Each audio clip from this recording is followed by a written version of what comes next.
Hi, I'm Brett Kosnar and I'm faceting gemstones at the Tucson Gem and Mineral Show 2012. So right now, I am grinding on a piece of ametrine rough. This piece of rough originally started out looking something like this, and I've carved it down into this basic shape. I've carved the outside to resemble a square or princess cut, as it's known in the industry. I will continue on this. It takes me about 4 hours to do the work on a stone this size.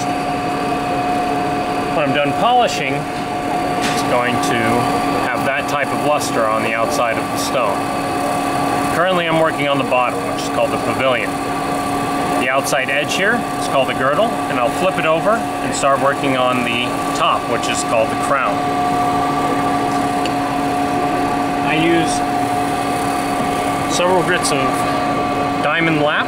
This is a heavy grit lap, which leaves the surface very milky and rough, but it removes an excessive amount of material.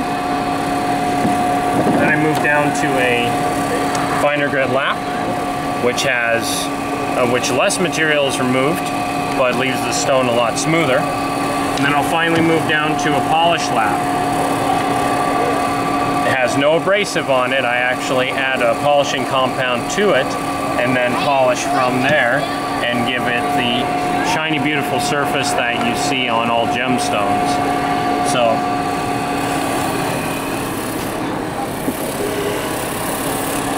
essentially I have preformed this and given it a very basic shape.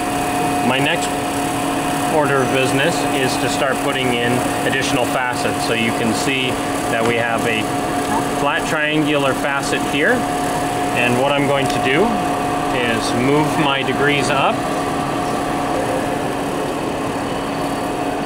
and begin again putting in my next set of facets, and you'll be able to see this momentarily. Right there you see I put a very thin needle facet in there. If I move my angles up even higher,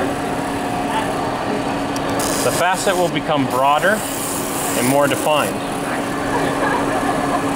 You can now see I put in a larger, broader facet, and I can bring that all the way down to the girdle, and that's going to give us a lot more unique appearance to the gemstone and give it more brilliance.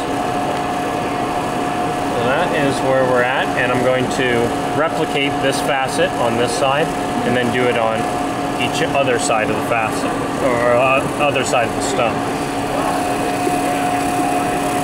Could I have your attention, please?